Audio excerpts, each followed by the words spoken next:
Welcome to Helion Talks. Today we're joined by Glenn Price, author of the excellent book on logistics and supply during the British Civil Wars, Soldiers and Civilians, Transport and Provisions.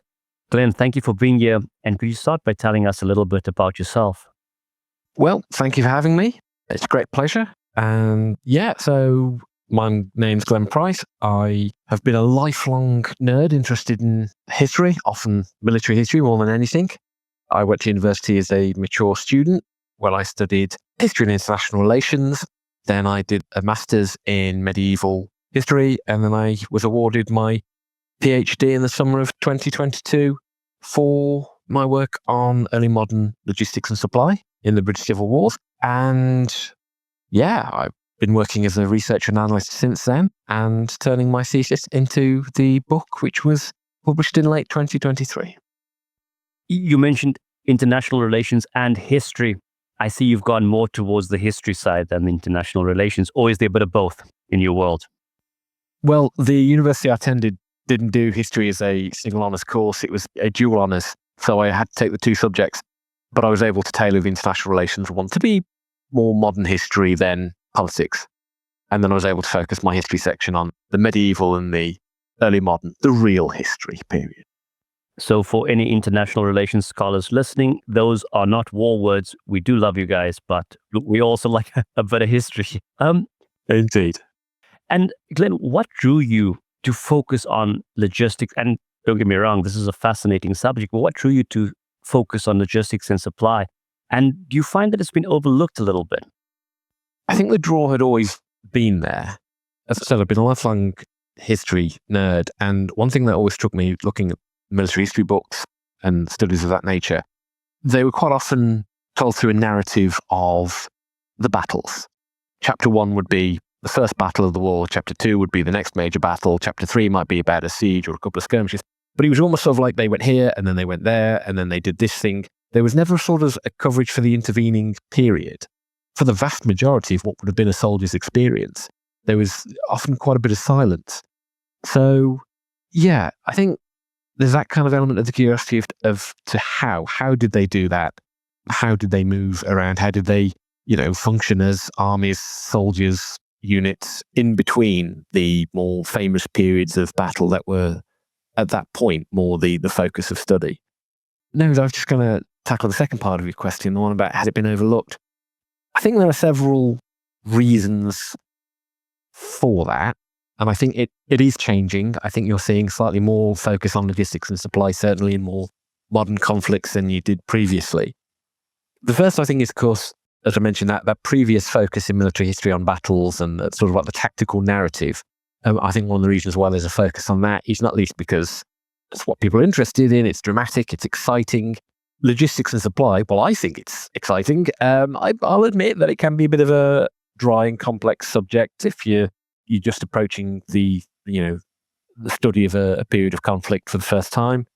And I think more broadly, there has been a shift in military history from sort of like the tactical focus, the battle campaign focus, but it's gone over to what I would probably use the term for war and society, but it's moved away from narratives more towards the impacts. And curiously, in that transition, it did skip over logistics and supply, which certainly in the period of my study, and I think for most of human military conflicts, there's actually a very close tie-in between logistics and supply and the impacts on the civilians. As a researcher and historian, is that there aren't great sources for logistics and supply for an awful lot of the wars out there. Partially this is because they tend to be rather more focused on the actions and activities of units and generals. And also, I think, from my own understanding, a lot of this was just well-known, widely understood concepts that didn't need writing down. Don't get me wrong, I would have loved it if contemporaries of the period of my study felt the need to write down a how-to book on logistics and supply in the military period, but for some reason they didn't feel the need to, or at least hasn't survived. And so I think the difficulty in finding what was the truth behind how logistics and supplies operated was a big part of why it's been a bit overlooked. So sorry, that's a bit of a rambling answer, but I think it's not a simple, straightforward one. And I do agree with everything you've said. And it's that kind of military organization that accompanies and that enables the battle to take place.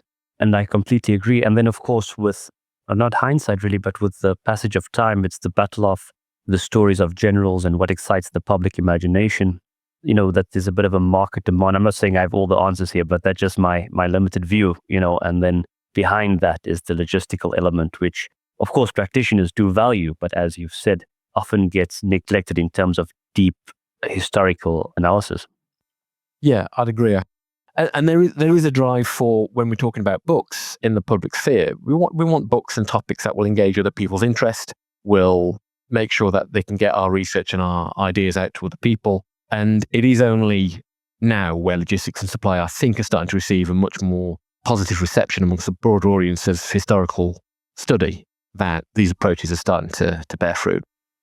100%.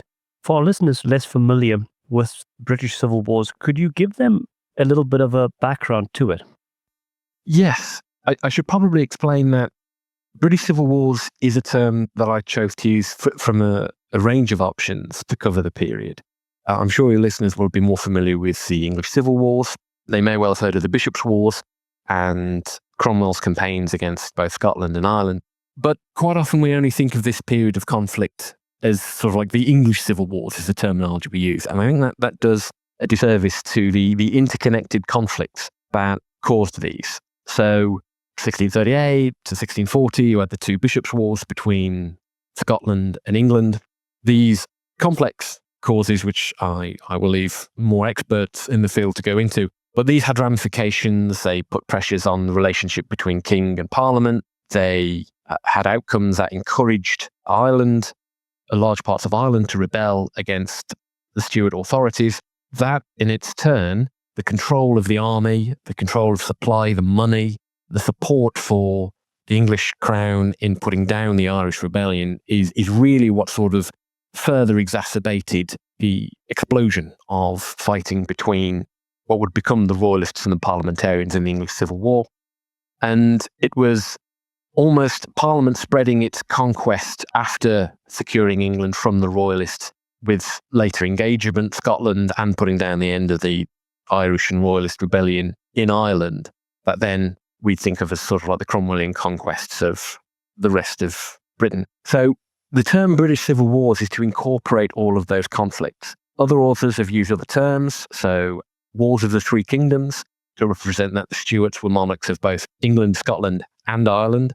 You've also got the British Revolution was a term to incorporate the fact that these were all, in some degree and in variation, revolutions against authority. So it covers a period that is wider than the English Civil Wars, but is in reference to the fact that you can't really pull the English experience out of the wider British experience. Excellent. And you challenge the idea that the Royalists were always undersupplied. And was this actually the case? I think it's understandable why people have assumed the Royalists were poorly supplied. Some of the surviving, more popular sources that refer to the Royalist experience, I'm thinking like Clarendon's History, they will make a couple of anecdotal mentions of the state of Royalist supply. So notably, there's a case in the Battle of Edge Hill where Clarendon mentions that men had not eaten for 2-3 days beforehand. And it's easy, if you just take that at face value, to assume all of the Royalists, they couldn't even feed their men, pretty poor going. But as I dig down into the book, I try and explain why that was the case, that it was merely a facet of the poor supply systems that both armies were relying at that point. And it's highly likely that parliamentarian troops would have found themselves in a very similar situation. As the war progressed, definitely Parliament began to benefit from its major manufacturing centre and import centre at London. None of the other towns, coastal ports that the Royalists held at the beginning or through the war were a patch on the import and purchasing capability of London. So as the war progressed, you would have seen a greater preponderance of materiel that the parliamentarians would have been able to field. But I think from the early war, they were both sort of struggling to make systems that worked for them and to find which way they could supply their forces best. And by the mid-war, I think it's with local centres of production, with the Royalists attempting to find alternative means of supply. I don't think the situation was quite as terrible as I think a lot of people have assumed. Very interesting, and perhaps an unfair question here, but which logistical factor had the greatest impact on the outcome of the campaign?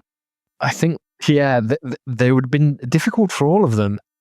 I think one of the reasons why I wanted to look at the British experience was because you had so many varied campaigns with so many different outcomes, because they had so many different logistical experiences. So the Covenanting experience in the Second Bishops' Wars, the Scottish command knew what their strengths and what their weaknesses were in terms of logistics supply. So heavily reliant on pack horses and moving herds rather than being able to ship supplies in up the coasts like with the Royal English experience. But they tailored a campaign of swift movement and occupation to counteract the weaknesses of their supply system and lean into their strengths.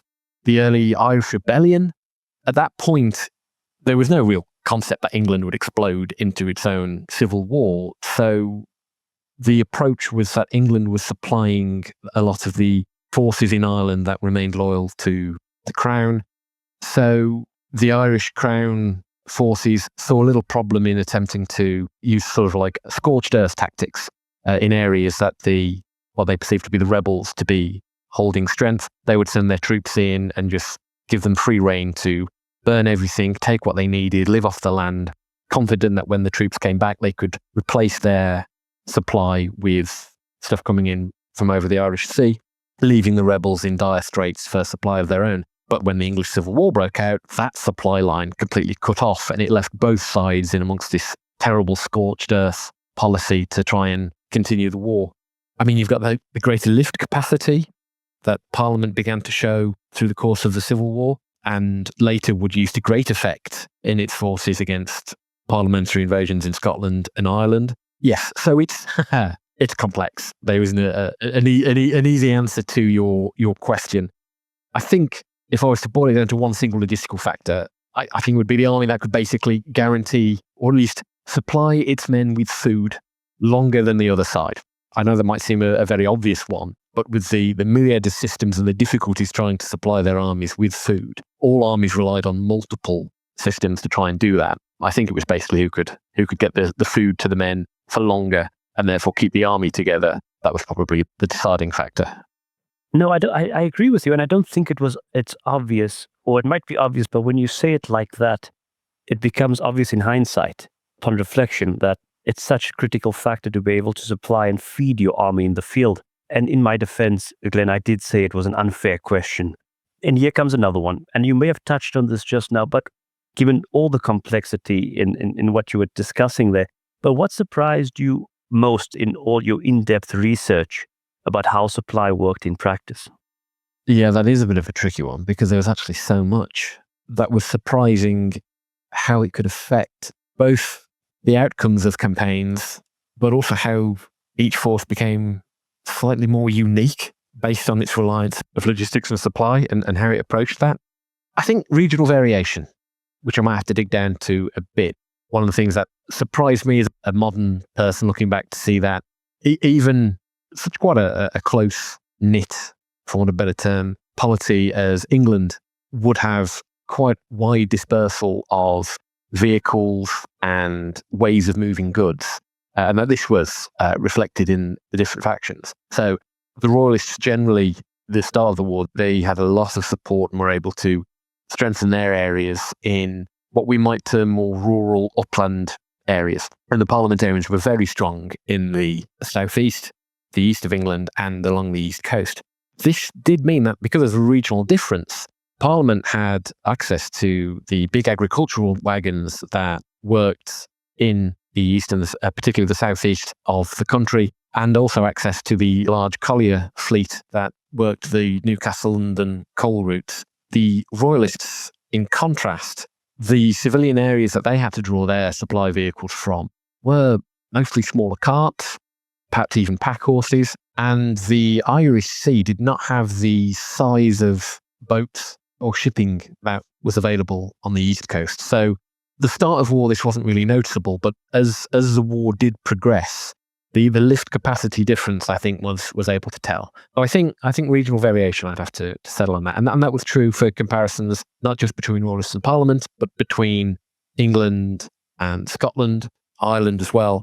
Different vehicles, different animals to rely on in draft. So at a time when the English armies were almost entirely reliant on draft horses to pull their artillery train, Ireland was relying predominantly on oxen, which have their disadvantages against horses as beasts of burden. Oh no, it feels like I've asked you two unfair questions in a row, but I really enjoyed those answers. It gives a bit of insight, or a lot of insight, into the complexities of the various campaigns. Now, if I can ask you one last question, this one not unfair, but is there another book coming out, and are you continuing this line of research? Just in case our readers want to know and our listeners want to know, and of course we will add the links into the show notes. I am currently working on a paper which is digging down in a bit more detail to the English Royal Field Army in the Bishops' Wars. That should be hopefully being presented at a Helion conference, I believe, next year. So that's the immediate research. I have two strands of research that I'd like to look into in a bit more detail. One is local productivity and supply. So how did the local places start to produce arms and uniforms and work towards both, well, not just both, but all the factions, to see what was available there. And the other one is I'd also like to look a bit more into the coastal and the naval aspect of supplying the army. So again, as I mentioned in the book, the armies didn't rely solely on land transport. There was both in the civilian level and later in the wars at the military level, there was a close tie-in between what we might term land transport with wagons and horses, carts and pack ponies, was closely tied into riverine experience. And in fact, the need to control rivers and the supply lift that barges and boats could get you along the rivers had quite a profound impact on the strategy of the English civil wars. And coastal as well. So the ability to shift in one ship what would take an extraordinarily long artillery train to move, I think is a piece that needs to be looked into in more detail. It really is fascinating. And I think a lot of those lessons are applicable today and can be, although in a more modern way, but some of the principles still apply in terms of combat. There are continuities, I believe, Glenn. Yes, and I think it's true for almost any period of warfare, is that until the advent of the train and then later the steamship, almost every war before that was heavily reliant on coastal and river supply wherever they could. In fact, in preference to land supply, it was just easier, quicker, and in many ways more reliable. And even then, with the advent of new technologies in the 19th century, there were still truths that were, some ways were better than others, but you had to do what you could with what you had. Amazing. Well, Glenn, that's been really great. A big thank you for joining us today. It's been an absolute pleasure hearing about supply during the British Civil Wars and logistics. And for our listeners, we hope you enjoyed it, and we will be sure to add all the links to the book and his future research, whatever's available, in the show notes. Thank you very much for having me. And yes, I hope everyone enjoyed the conversation.